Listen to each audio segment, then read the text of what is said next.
Stuck in. Hello and welcome back to the Not Your Neurotypical Fitness podcast and another guest episode that I selfishly, again, I'm excited for. I mean, I do get the guests for you guys, but I would say that it's kind of for me as well because I want to geek out and learn more. And I've got the amazing Lindsay on today. Is that how I pronounce it, by the way? Because I never want to pronounce people's names wrong. Lindsay, yes. Yes.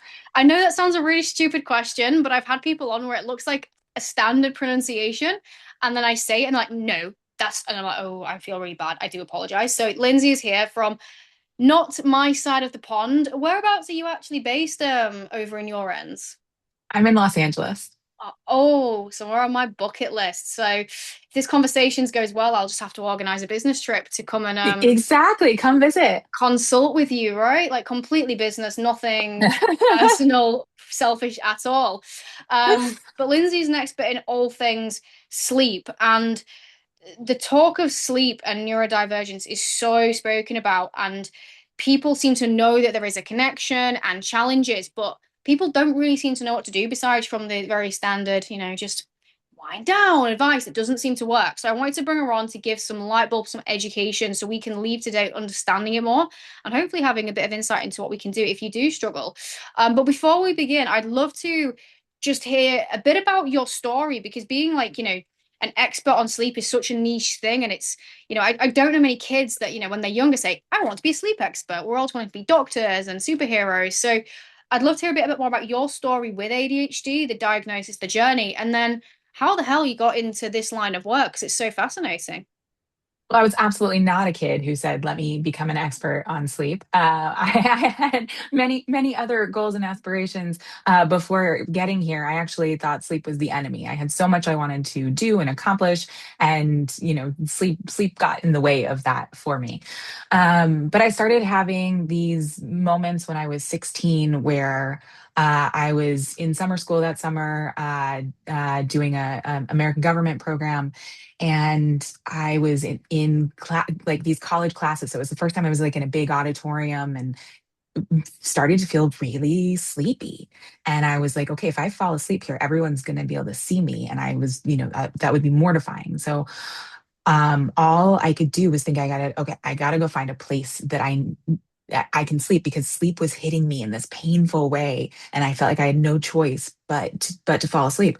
So I would sneak out and I would go into the bathroom, and the only place I could think that was private was going into a bathroom stall, and I would uh, sit down on a toilet, pull my feet up, put my head against the wall, and like fall asleep for like 15 minutes, and I would feel better and sort of slink back into class. And I told my doctor that I was feeling really tired at the end of the summer. And she said, you're busy. Busy people are tired. And I sort of carried that with me as a thing that I just had to overcome. I went on to work in politics where, exhaustion is a badge of honor and everybody is trying to be more tired than the next person because they did all of the things. Uh, and I never saw my colleagues, sneaking into the bathroom to nap like I did. And so this sort of was this narrative in my head of like, I'm just not that good at this. Like everyone else is working crazy hours and being able to pull off all of this stuff, and they don't seem as tired as I am. I ended up getting diagnosed with narcolepsy when I was 35. Which is a chronic neurological disorder of the brain's ability to control the sleep wake cycle. So I can feel excessively sleepy in the afternoon, but wide awake in the middle of the night. Um, and there was um, when I was first diagnosed, there was a lot of just sort of grief around that, like this thing that wasn't going to go away, and I wasn't going to be the person I thought I was. And so I wanted to learn more about this condition. Now, now that I'm treated, I found out that I was this incredibly creative person, which is a lot ADHD. We'll talk about that in a second. But I realized that if I didn't know anything about sleep before this happened, that other people probably didn't know much about sleep. And so I wanted to be able to translate all this incredible information about sleep, because sleep is this pillar that everything else stands on. And I wanted to be able to help other people see how sleep is important for them. But also, 1 in 5 of us has a sleep disorder, Wow. and only about uh, 18% of those people have actually been diagnosed. And when you overlap that with ADHD, the numbers are way higher. I mean, there's some research that potentially up to 80% of the people with ADHD have some sort of sleep disorder. So there's this narrative around ADHD that, it makes you tired, and that's actually not the case. There's other things that are going along with your sleep, and you actually need to be treating both. But I wasn't diagnosed with ADHD until I was 41. I definitely fall into this perimenopause camp of that, I was the overachiever kid, and I had all the systems and I could mask with the best of them. And then everything just sort of started to fall apart. And as this was happening, I had written a pilot script for a TV show, and the producer that I was working with suggested adding a neurodivergent character, and decided to give this woman in her 30s ADHD. And now I was just starting to read more about women with ADHD. And I thought ADHD was like little boys, bouncing off the walls in classrooms.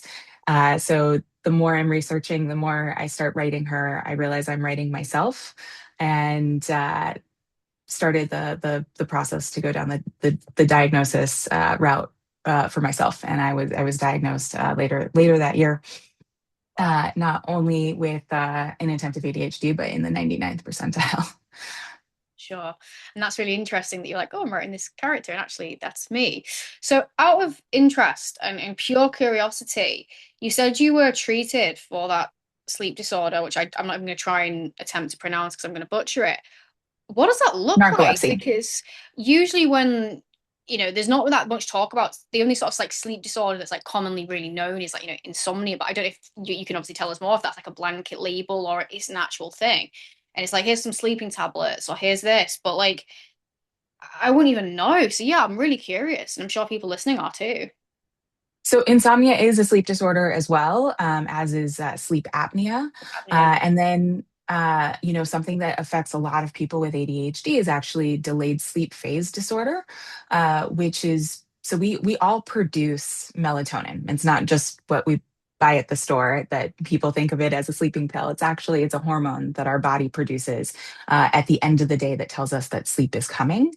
And with delayed sleep phase disorder, you're actually producing melatonin way later at night. So, well, a lot of people are producing it 9, 10, 11 o'clock. You might not be producing it until later. So your body's really not preparing to go to sleep until much later at night, and into the early morning hours.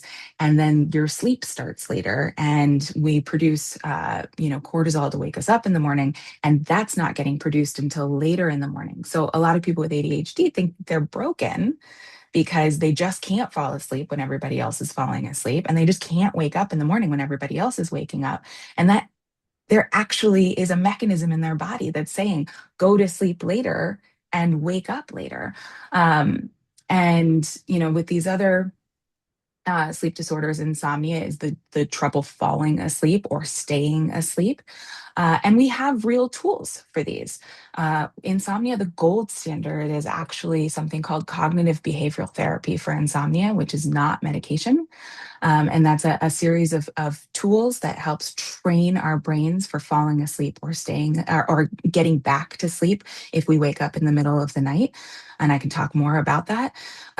But these other disorders like narcolepsy, sleep apnea, like there are either medications or tools like a CPAP machine, which we actually need to be introducing to be able to get the sleep that we need. amazing. And we'll come on some of those maybe sort of CBT stuff a little bit later on when we sort of talk about solutions. Um, so obviously the work you do now is all centered around sleep, and something that is really cool is that not only do you do this as your line of work, you've done a TED talk about it, which I think is every business owner who is passionate about what they do is kind of like on their bucket list at some point in life. Definitely on mine. I'm still trying to figure out what lens and angle I'd go down. So I'd love to hear a bit about like where the opportunity came from. I'm sure people maybe if they're in my boat who are like passionate people, like where the opportunity come from, what inspired you, and like what was the sort of the talk about. And also it'd be quite cool to hear like everyone's like, "Oh, I've done a TED talk, but like, what does that actually mean in terms of like opportunities and stuff? It'd be really cool to hear about that." So I did a TEDx talk earlier this year that just came out, and mine was in Sonoma County in Northern California. Every TEDx program is different. These are the independent TED programs that use the TED format, but are run by communities, and they happen around the world. So everyone has like a little bit different of a process, either by nomination or applying. But they all sort of have this sort of core goal of an idea that is different and why, and what the audience is going to take away from that that's going to be different. And for me, I wanted to tell this story about why we have such a massive gap in getting diagnosed with sleep disorders. And it's really multifaceted. It's the way that we sort of talk about sleep as a society. I'm in my 40s. I really like came of age in the 90s where all the successful people were sleeping 4 hours a night, and we thought of sleep as an afterthought, and a lot of that I'll sleep when I'm dead. Um, Conversation. So we really didn't value sleep. So one, we weren't getting all the benefits of sleep, but two, we weren't able to identify things like sleep disorders. And then there's also the medical system really wasn't built to identify sleep disorders either. So, I mentioned talking to my doctor when I was 16. I talked about being tired to doctors for almost 2 decades and just kept getting handed pamphlets on sleep hygiene, which I'm sure most everyone listening to this has received more than once. And the whole sort of thing with sleep hygiene is that it's come across as this sort of mythical test you didn't know you were failing. And it doesn't, you can't sleep hygiene your way out of a sleep disorder. And our doctors really were not trained on sleep. So this thing that we all spend a third of our life doing, disordered or not, they have no background in it. So the studies they've done on worldwide, it doesn't matter what country, the average education across the entire medical training is 3 hours on sleep. That's not 3 hours on one disorder. That's 3 hours on the entire concept of sleep. So they don't know what follow-up questions to ask. They don't really know how to evaluate, you know, if sleep is good, why somebody is tired, what symptoms they should be identifying. I talk a lot about sleep apnea with women over 40, where the rates go up a lot, and you don't even need to snore. And a lot of women don't snore, and it's really things like waking up multiple times at night to use the bathroom. Or waking up in the morning with headaches, or just being really tired during the day should be big red flags for sleep apnea that are getting completely missed by general practitioners. And so it was really this story that I wanted to be able to tell through the lens of my own, 19-year journey to get a diagnosis, so that other people could see that in themselves, and we could start this conversation about our medical system. And so that's really what pushed me to do my talk. So I was nominated to speak at my talk that happened in March. Um, and really really grateful that it's started to have the impact that it has so far. Which is amazing, and that statistic is absolutely wild, isn't it? Like, and you are right of like it's just the sleep sort of hygiene thing, and I guess you could kind of relate that to like if you have got like a mental health illness of like say depression, it's just like just do things that make you feel better. It's like, but that's not actually going to get to like the actual problem. And it's like with sleep, if you're feeling a little bit low, those things will help. And I guess with like sleep, if your sleep is okay and you're not doing those things, that might make things better. Like, I've got clients where their sleep is hit and miss, but they don't have regular sleep times and they're not winding down. They're like, working till, and those little things for those people can go a long way. But if you've got an actual big struggle and disorder, it's dealing with that, right? And that's what we'll come into. So really leaning into sort of the ADHD side of things. And you mentioned that, these big statistics of potential sort of sleep disorders with ADHD, but just sort of generally and with the disorders, why is it that ADHD and sleep and poor sleep tend to go hand in hand? Like, what is it that ADHD makes sleep worse? As in, there's just a link in terms of like ADHD, more like type of disorders. Is it habits and behaviors? So, like an example, ADHD is more maybe dopamine seeking, so they're more likely to be doing things that can make sleep worse, like be on their phones and screens. So it'd just be really interesting to kind of hear like all of these, well, as many as we can go through links and correlations as to, because you just hear, oh, ADHD and sleep is bad, but you don't really ever hear sort of but why? Well, why is the sleep bad with ADHD? Well, there's a lot of factors there. We are masking and trying to make it through the world all day, and that dopamine by the end of the day is like completely gone. And so you are trying to find dopamine. You combine that with time blindness, and you're just going to get on your phone for 10 minutes at the end of the day, and suddenly 2.5, 3 hours have gone by, and it's now 1 o'clock in the morning, and you completely missed when you said you were going to go to bed. People with ADHD are really, really struggle, myself included, with routine. And so putting things in place that help make it to sleep get harder. And we have a really hard time down regulating our nervous system. Our nervous systems tend to be a lot more amped at the end of the day. So this whole sort of like idea around sleep hygiene that it's like an on-off switch for winding down doesn't really work for our brains. It has to sort of be an off ramp. There's Yes. not an on-off button. Yeah. So we can have tools that we can put in place for this that can make it better. But without those tools, uh, the whole concept for us at the end of the day gets sort of like whack-a-mole when we don't have any education around how we should treat our sleep, which isn't our fault. No one ever talked to us about it.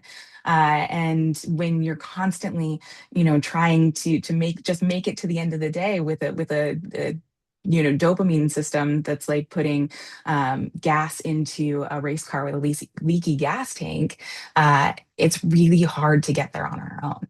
So there's things that I work with people on, and myself included. I put in a last call for myself. So, just like the bartender calls out at the end of the day, the last call, I do this about 90 minutes before my bedtime, where I sit down and I write down anything that is stuck in my head. The client email I forgot to send, the groceries that I didn't put on the list, that dentist appointment that I've been telling myself that I'm going to schedule for the last, 4.5 months, and still haven't done. Um, and so that helps my brain sort of close some loops and feel satisfied that there is a written documentation of it. So, that feeling when you like finally get into bed and all of a sudden your brain is like, oh my God, I didn't do this, this, this, and this. Like, this is one of those things that we can like close those loops and sort of help our brain start down regulating at the end of the day. And then an hour before I go to bed, I have a wind down activity. You hear about people with their like 10-step bedtime routines. Like, that's crazy. You want one thing that you can do every day, like even when life is super lifey. So mine is skincare. I have an alarm on my phone that says face an hour before bedtime. And it's, sometimes it's using all the expensive creams that I swore that I would use when I purchased them. And the other times it is like literally running the wipe across my face. And it's not the act of cleaning my face that's the wind down activity. It's that I saw the alarm, I got up from what I was doing, I went into the bathroom and I took the day off my face. I have a moment by myself. I can sit and reflect or stand do my face, but I can stand and reflect for a minute. And like that is a cue to my brain that like the wind down is coming, because our brains are looking for signals, signals that it's awake and we're working, and signals that it is it's time for sleep. It's when you're not hungry, but you smell something like really great coming from the kitchen, and then like suddenly you're starving. Like it's that idea. Um, It's like the domino to kickstart those hormone productions in the brain for sleep, right? Like a signal that, right, this is it now. Now's the time to start that process. Exactly, exactly. And I do everything with alarms on my phone. So it's not the like notification that I ignore, but like the alarm goes off and like that's the thing for me to do. Uh, and then I like to get really excited about bed. Like, what dopamine can I find about getting into bed? Like, I love my weighted blanket. So like when it's time to get into bed, I want that weighted blanket, that like, that's like a sensory thing, which, a lot of us neurodivergent folks really enjoy something sensory. And then I really respond well to sound. So I have a very loud internal dialogue, and that narrator gets louder and meaner as the day goes on. And by the time it is time to sleep, like she is screaming and loves rumination. And I have found that the sound of dialogue, the sound of other people talking, shuts her up. So I sleep with a blackout sleep mask with like flat Bluetooth panels in it. And I listen to comedy shows that I have already seen. So I am not emotionally invested, but it is the sound of other people talking. And it like just like sort of massages my brain.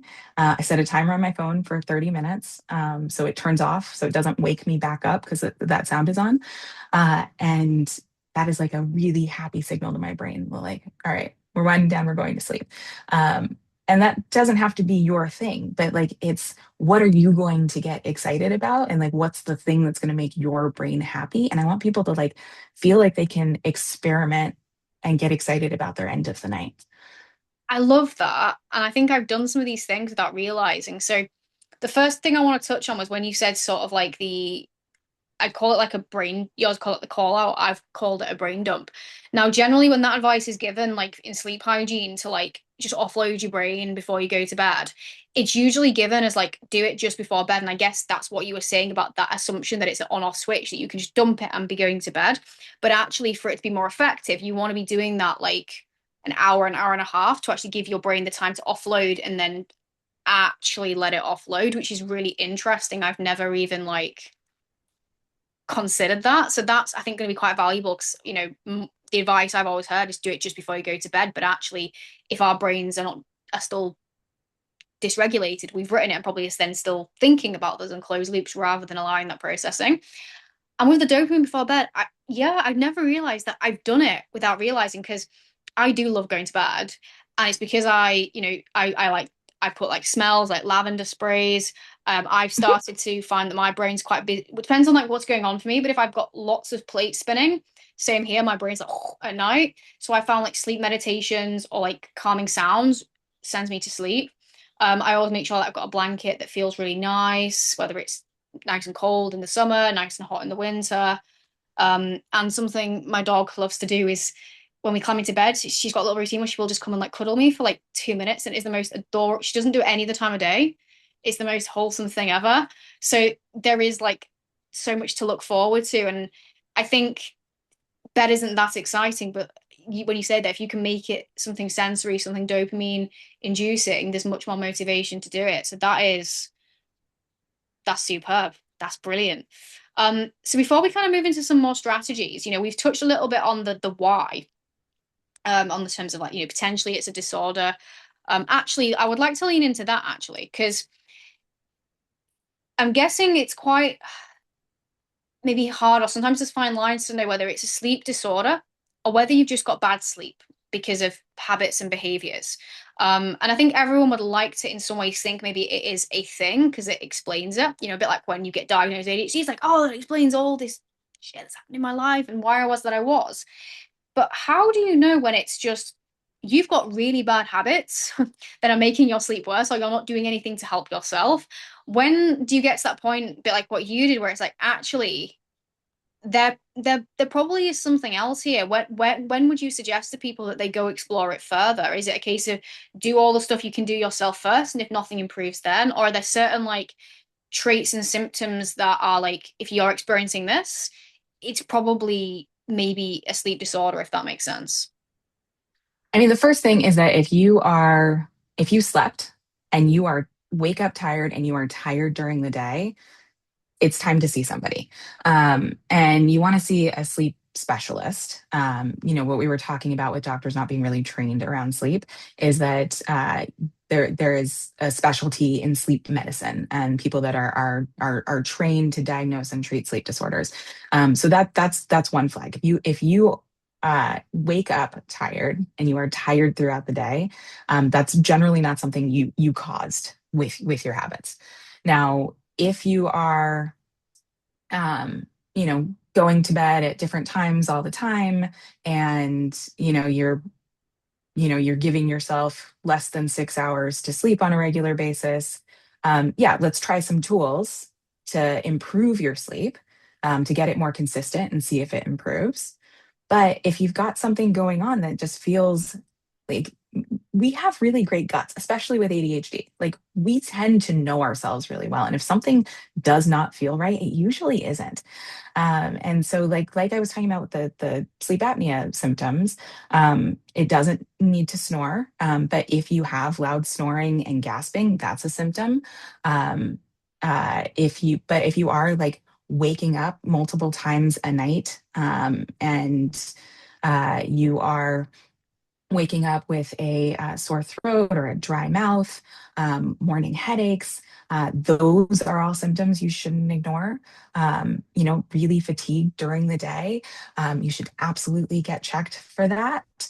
And then, there's this delayed sleep phase disorder, which we do seem to see a lot of overlap with ADHD.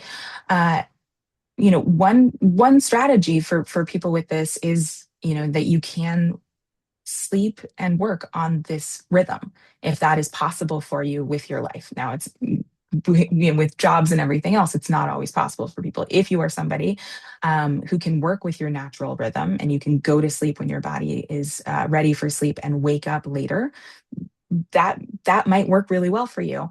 But there are tools for you if you need to work in a 9 to 5 world, with light therapy and strategic melatonin, and you should actually be working with a sleep specialist to be able to map that out for yourself. Um, so and then if you are somebody who has been struggling to fall asleep, or wakes up and can't get back to sleep, or you're waking up too early and this has been happening consistently and it's affecting your life, that is insomnia. And seeing somebody that can help you with cognitive behavioral therapy for insomnia is really, really critical, and it sticks. And a lot of people get past their insomnia and are able to manage for a really long time after they've done that work. Mm, amazing. And I think that gut instinct feeling is like a really big one. Like, I think sometimes in your gut when you want to hope it's just a thing, but there's probably habits or behaviors that you need to change. Like, we kind of know that. But then also, like, when something's just off, and sometimes that in itself, like you said, can be enough. So just out of curiosity, when it comes to testing for something like this, right? So let's say someone's getting that gut feeling, they're resonating with those symptoms, and then they go to speak to a specialist. Is it done through like a criteria, like checklist criteria? You need to meet so much criteria. Is there any sort of like blood work or anything that we're looking for there? Again, just out of curiosity, like, how do we pick up on these things? I, it's going to be different for every person, and so it's really going to be looking at what symptoms you have, and then there are different tests for different disorders. For sleep apnea, it's a nighttime sleep test where they're looking at how you're breathing. For something like narcolepsy, like I have, it's a longer sleep test, so they do it at night, and then you wake up in the morning and have a series of naps throughout the day, and they're looking at how fast you fall asleep. And not everybody is going to need a sleep test for what they're dealing with. So that's why it's really important, if something isn't feeling great, to see the sleep specialist and work through with them um, what they need to look at to evaluate.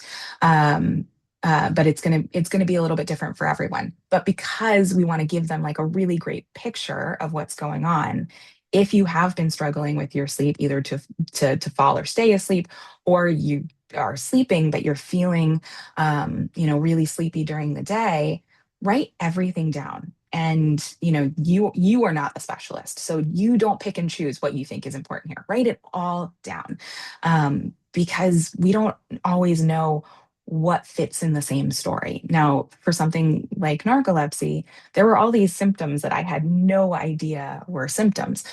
So there was, yes, this excessive sleepiness where it either felt like I, slept all night and I woke up and I could feel like I'd been awake for 48 to 72 hours, or I was feeling otherwise completely engaged. And then like sleep would hit me like a bolt of lightning and I felt like I had no choice but to take a nap. But then I was also um, having what I thought were like really vivid nightmares that are actually hallucinations when I was waking up. And these hallucinations can be audio, visual, or sensory, or a combination of the three. So I was hearing things that weren't there. And then that was sometimes combined with sleep paralysis, where you can't, where you like see something scary in the room and you can't move or scream, and you can be there for a couple seconds to minutes. um, this disrupted sleep where I couldn't, or I could fall asleep fine, but I couldn't stay asleep. And then there's two types of narcolepsy. The type of narcolepsy I have also has something called cataplexy, which is a loss of muscle tone with emotions. So I, would drop things when I was frustrated or when I laughed. And, never in my wildest dreams did I think that all of this would go together. But write everything in your life down that's going on, because you have no idea what parts of the story are going to fit together. Sure, 100%. Amazing. So interesting that. So interesting. So we've spoken a little bit about like the links and some sort of solutions. Um, but I really want people to take home, like you were saying at the start of this, like you were in that era of like, oh, sleep when I'm dead, hustle harder. I really don't think many people understand the value and importance and significance of good sleep. Like it's just like, oh, it's just one of those things we do. But actually, I think it's something that we should all treat so much more seriously, and yet we don't. So it'd be good to kind of hear it from the expert, because people might listen to you, about why sleep is so important. But specifically from that neurodiversity, I mean, it's important for everyone on the planet, but from a neurodiversity perspective, why? Like, what impact from the good and the bad side does, good and bad sleep have on, well, take it away, like on everything? So sleep is every function in our body. It's our brain health, immune system, cardiovascular health. It is all being regulated and replenished when we sleep. Now, on a neurodivergent side, it is also our emotional regulation system and executive function. And this is, I think, one of the most crucial things about why I really want neurodivergent people to understand that sleep disorders exist as well, and why we need to be looking at both. Is that when my sleep was not being treated, I could cry at the drop of a hat. And it wasn't necessarily that I was, sad or upset. For me, it's a frustration thing. And I know, a lot of ADHD people, like this is, you get the like hackles that come up the back of your head, and, it's like static on an old school TV. And like suddenly like the tears and the hyperventilation, like it's the only release there. This is so much worse for me when I am not sleeping, because our emotional regulation system is just completely out of whack. And so that's why sleep is really critical for us. And most adults need between 7 and 9 hours of sleep. It's a bell curve, so it's really what feels right for you. Um, the whole like 8 hours thing is just really the center of the bell curve. It's not an actual number that we need to hit. And the amount of people that think that they can get by on less than 6 hours versus the people who only need less than 6 hours, like it is like really, really minuscule. So we should all sort of be aiming for that 7 to 9 hours. Um, and understanding that when we're not sleeping, our brains aren't necessarily recognizing what's happening. So when you have been awake for more than 17 hours, you have the same reaction time as someone who is legally drunk. Now, when you are drunk, you recognize that you're drunk, and you would never like go into the office and be like, guys, I am wasted. Look at all the work I've gotten done when I was wasted. And it's like sort of socially okay to be like, I was up till 2 a.m. getting that deck done and I was back at it at 5. But now the scarier thing is when they've done studies where people slept for less than 6 hours a night for 2 weeks, uh, their cognitive abilities continued to decline, but they actually thought they were fine. So that's like being drunk without realizing you're drunk. And it's kind of scary, right? Yeah, that is kind of scary. Not just with neurodiversity as well. I mean, I've heard, I mean, it's been a while since I've really like studied it, but aren't there links with like poor sleep and like illnesses, disease, earlier death, things like that as well? Like, I think people don't think of it like to that level of seriousness. But I'm sure there's some, I mean, I could be making this up because I've read and listened to a lot of things, but are there? And if so, like, is it like correlational? Is it causational? It'd be quite interesting to hear about that because obviously we don't want to scare people into doing it, but we need to take this seriously, don't we? Well, when we get deep sleep, that's when our body clears out amyloid plaques, which we know can lead to neurodegenerative disorders. Um, and so that deep sleep, all the stages of sleep are critical for something, but like it's incredibly important that we're getting it for our cardiovascular system. That loss of sleep for long periods of time, we know, raises blood pressure, raises the risk of metabolic disorders, heart attack, stroke, death. So the prioritizing our sleep is super important, but then also recognizing that if sleep has not been working for you and you've prioritized it, that you need to seek treatment because you can't will a sleep disorder away. And those same downstream health effects are there even if you have been prioritizing your sleep and you have something like sleep apnea that's not being treated. So it's serious business, and hence why you're here doing the work that you do.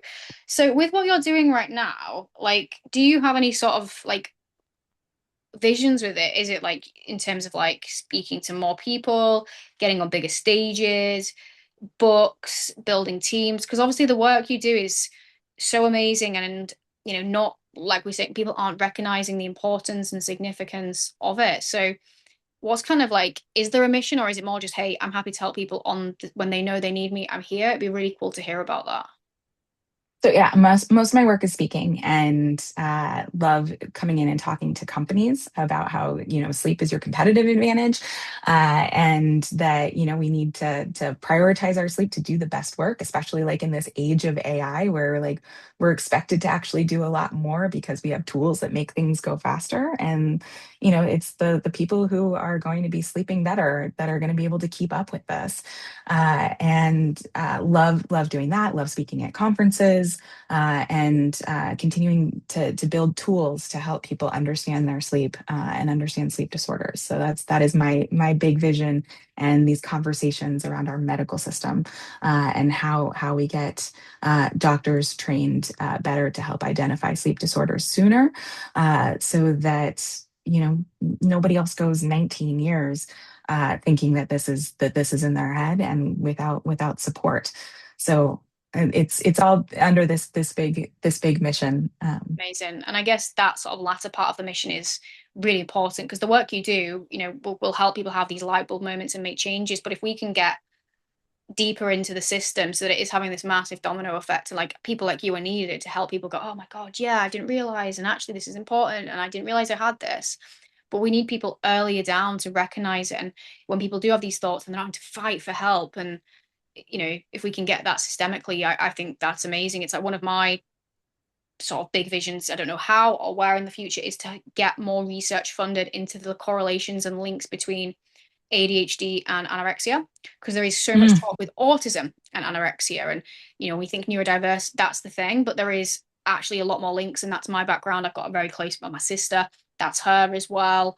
And obviously, that's like if more people can understand the connection, we can save lives and change lives. So it's one of those things. I'm very similar with you. It's like what we want to do, what we do, and help people. But also, if we can get more systemic and make these big impacts, then world's a better place and we can help more people. Absolutely.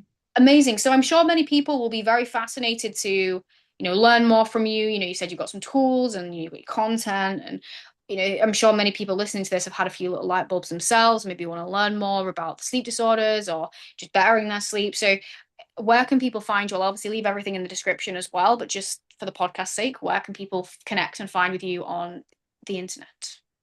So I'm on Instagram at Lindsay.Scola, and that's Lindsay with an AY.